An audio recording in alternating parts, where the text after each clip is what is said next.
Here is Governor Bobby Jindal of Louisiana, who of course is seeking the Republican nomination for the presidency.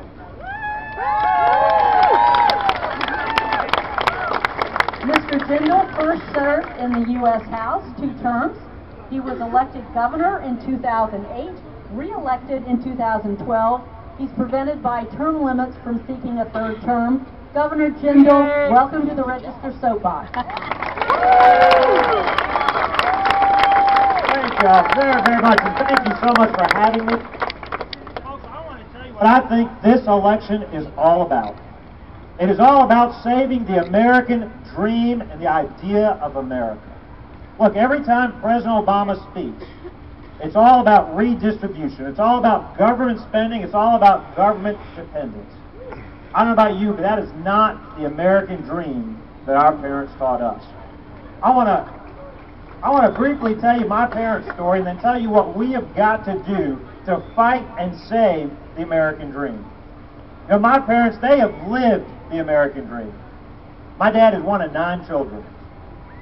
First and the only one in the family to get past the 5th grade. Grew up in a house without electricity, without running water. Now I know because we heard those stories every single day. Here is the amazing thing. Almost 45 years ago, the first time my parents got on a plane, they came halfway across the world to Baton Rouge, Louisiana. Now, they had never visited. They didn't know anybody who had been here and gone back and could tell them what it was like. And yet they left their families, their friends. My mom was pregnant with me. I try to explain to my kids, you couldn't Google back then. There was no online. They were coming to an idea as much as they were coming to a place. They were coming to the idea of freedom and opportunity. They were coming to the American dream. Now, when they got here, my mom went to school at LSU. My dad, that's right. Go Tigers! Go Tigers. My dad, now he didn't come here to be dependent on the government. He came here to get a job. Got his first job calling through the Yellow Pages. 6 months later, I was born. I was what you would politely call a pre-existing condition when I was born. Now, there was no Obamacare. There was no government contracts or forms. I love what my dad did next. He went to the doctor, shook his hand, and promised to send him a check every month until he paid that bill in full. And that's exactly what he did. That's what we used to do in this country. I asked my dad, how does it work to pay for a baby on layaway? I mean, if you skip a payment, do they take the baby back? He said, you were such a bad little baby, we would have sent you back. The reason I tell you that story, my parents came here to chase the American dream. They caught the American dream. They lived the American dream. I want my children and grandchildren to live that same dream.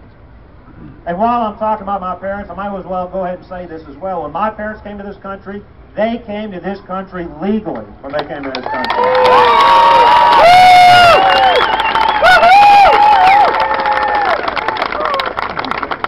Now, folks, an immigration policy can either make a country stronger or weaker. A dumb immigration policy makes a country weaker, and that is what we've got today. It is clear to me. We need to stop talking about it. We don't need a 1,000-page bill. We don't need a comprehensive approach. It is time to secure the border once and for all.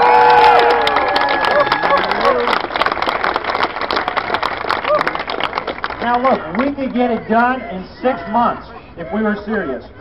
But look, the reality is you've got big business interests in D.C. that don't want the border secure. They want amnesty. They pay for protesters. They try to silence free speech. I'm here to tell you, we are going to stand up to the big business interests. We don't care. The big business interests can buy as many T-shirts and banners as they want. We are going to secure our border. We are a nation of laws.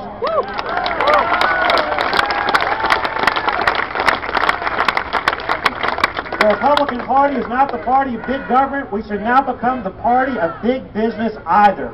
And let me tell you this. It is time to put an end to sanctuary cities. It's fine. The Congress wants to defund them. Let's do more. I've got a partners in crime package. Let's hold those mayors and city councilmen criminally responsible as accessories for the crimes committed by people who shouldn't be here in the first place. Let's lock them up.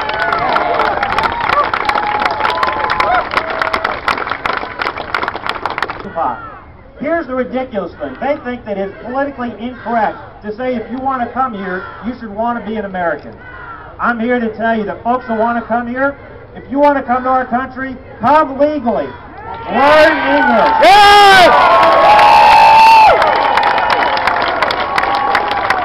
Adopt our values, and when you get here, roll up your sleeves and get to work.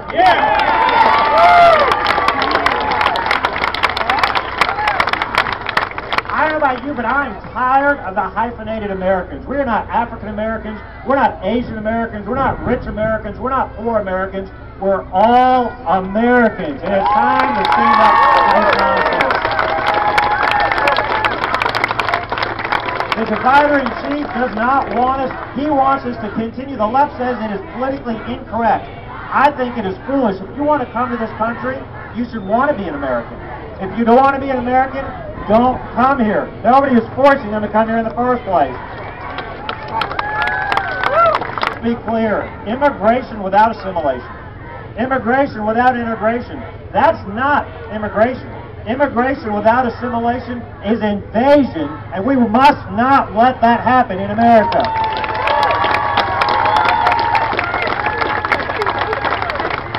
You want to see the contrast? See what is happening in Europe. Second, third generation immigrants that don't consider themselves parts of those countries. We must not let that happen in America. And by the way, we shouldn't give anybody freedoms to come here and use those freedoms to undermine the freedoms for other people. It is time for America to have a smart immigration policy. It's time for us to say, if you want to come here, be an American, learn the language, adopt our values, and get to work.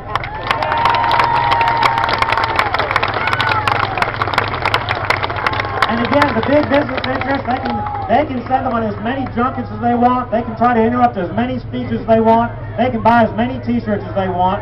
It is time to stand up to big businesses and say, we're taking our country back. That gets me to my next point. As Republicans, as conservatives, we've got to do something different. It is time for us to embrace our own principles. Now, what do I mean by that? You heard Jeb Bush say that we've got to be willing to lose the primary in order to win the general election. Well, folks, I disagree with that. Let me translate that for you. That is the establishment telling us to hide our beliefs, telling us to try to get the left and the media to like us again. I'm here to tell you that never works. If we do that again, we will lose again, and we will deserve to lose again.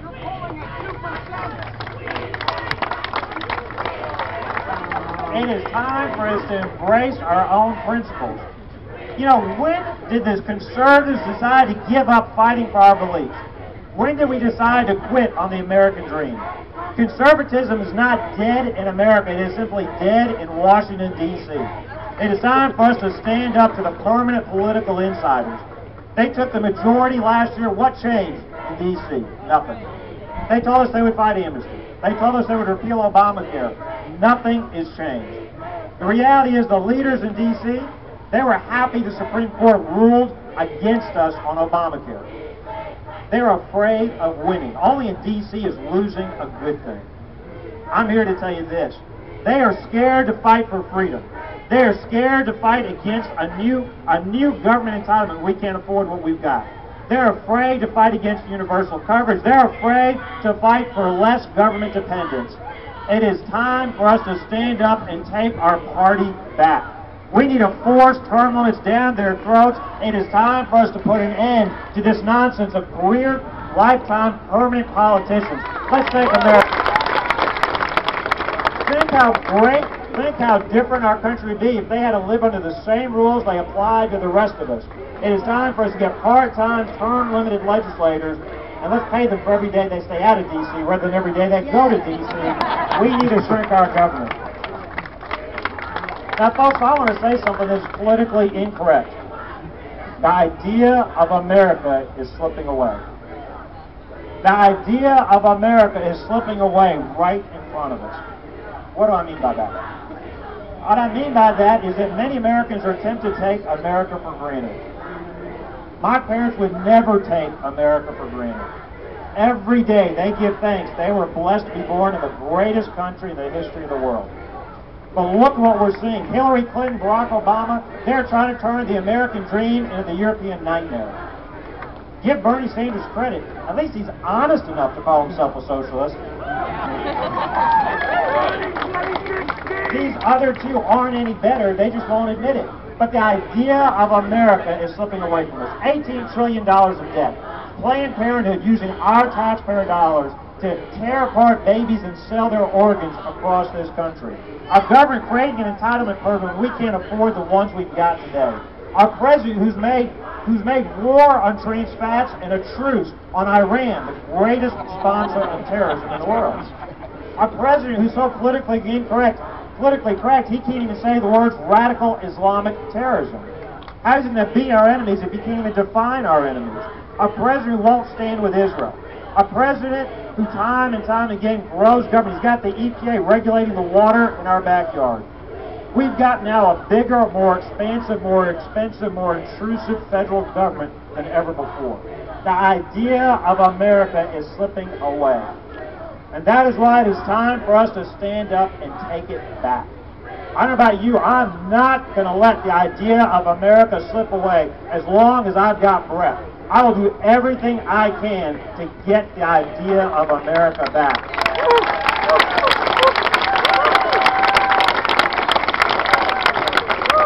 The idea of America has generated more wealth than any other civilization in the history of the world.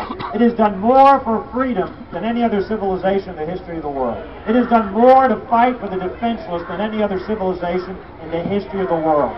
We must not let it slip away. Shame on those fools in D.C. who are giving it away.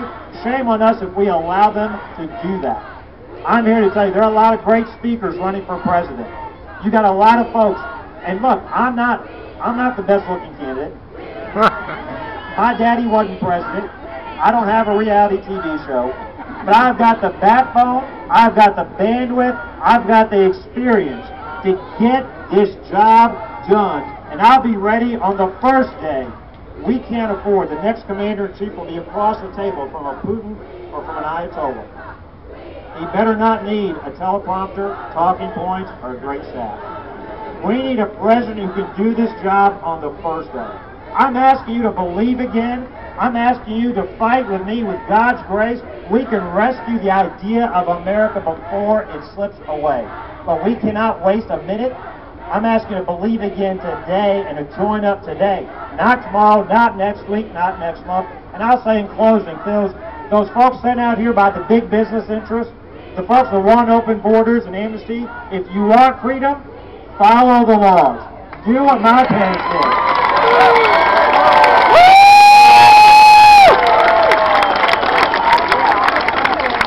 We are the greatest country in the history of the world. But look, they can be excused. We've got a president who doesn't follow the law. The Supreme Court that doesn't follow the Constitution. We've got Hillary Clinton that thinks the laws don't apply to her. So no wonder they think the laws don't apply to them. If you want freedom, if you love America, follow the laws, learn English, adopt our values, and get to work. God bless you all. And thank you all very much.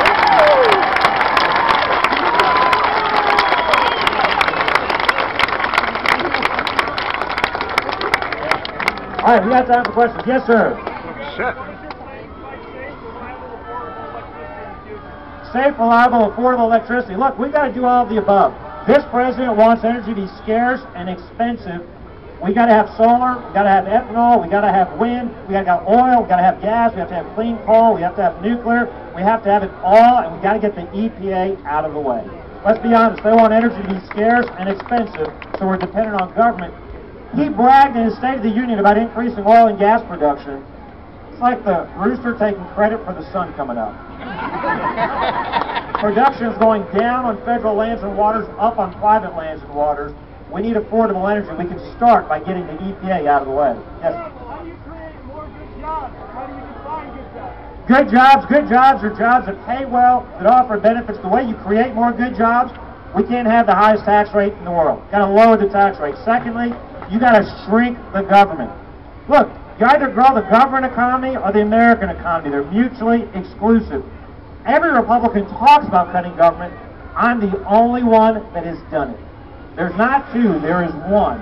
I cut my budget 26%. We've got 30,000 fewer state bureaucrats the day I took office. Third, you've got to have affordable energy. I've got an energy independence plan. Not only do you bring exploration jobs, you bring manufacturing jobs back as well. We also need to repeal Obamacare, all of the uncertainty and the regulations that are getting in the way of hiring and expanding. Finally, we've got to roll back this regulatory state. You know, they don't even do cost-benefit analyses when they do these regulations. Congress needs to do its job. It needs to vote on these regulations before these unelected bureaucrats strangle our economy. Folks, we can still dominate this century, but we got to get government out of the way if we want to create good-paying jobs. Yes, sir.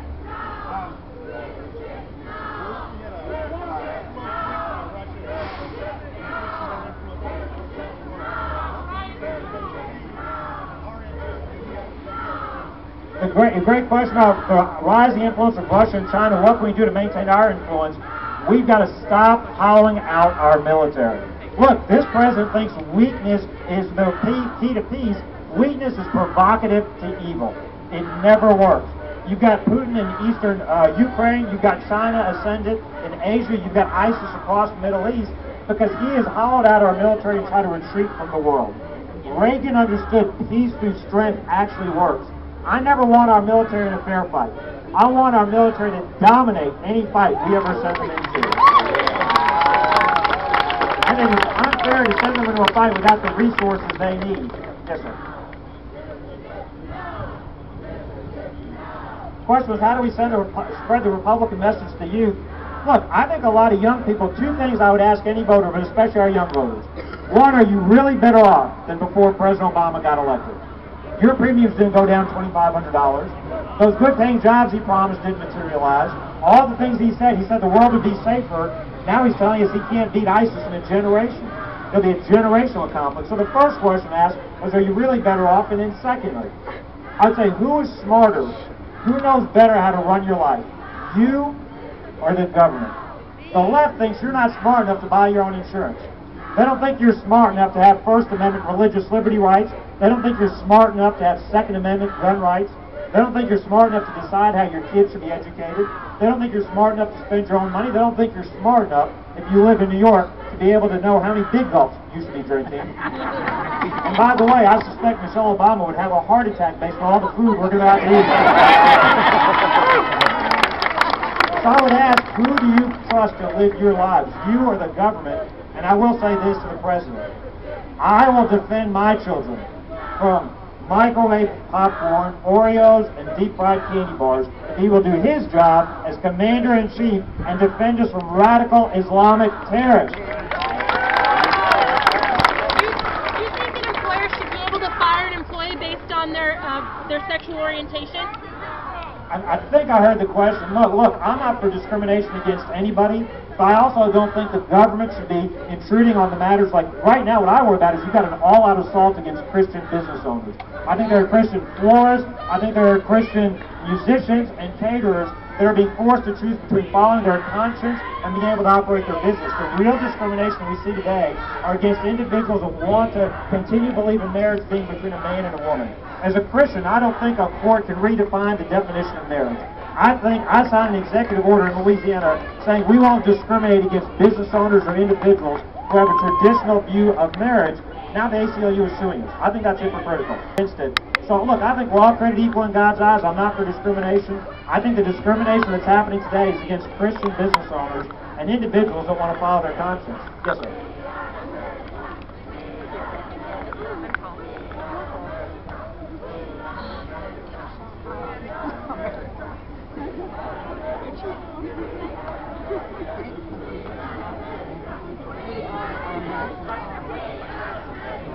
Is it good? 30 minutes? Or? Oh, for Yeah, so Christ. I was speaking, look, the question was, I was here, it was actually a couple of days after I announced for president. I was in Iowa. They came out with their decision on marriage. The same week they came out with the decision on marriage, on Obamacare. And I was asked by a reporter, what should we do about the court?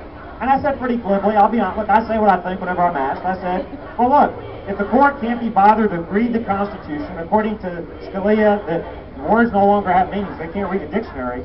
I said, if they're going to become a public opinion poll instead of following the Constitution, maybe we could save a couple of bucks and I'll get rid of the court altogether. And I know the left didn't like that. Hillary came here and attacked that. So I've been willing, you know, in the spirit of compromise, I'm willing just to get rid of 2/3 of the court and keep 3 of them. Because there's 3 of them that actually bought the Constitution. Well, that's the end of that. I'm sorry, this is the last question. Yes, ma'am.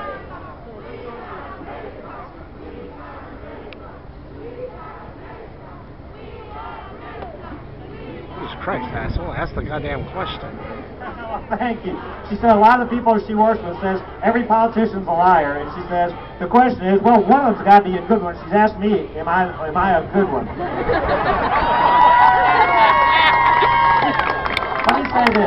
Let me say this. I think that there's a reason the folks you talked about say every politician's a liar. We are tired of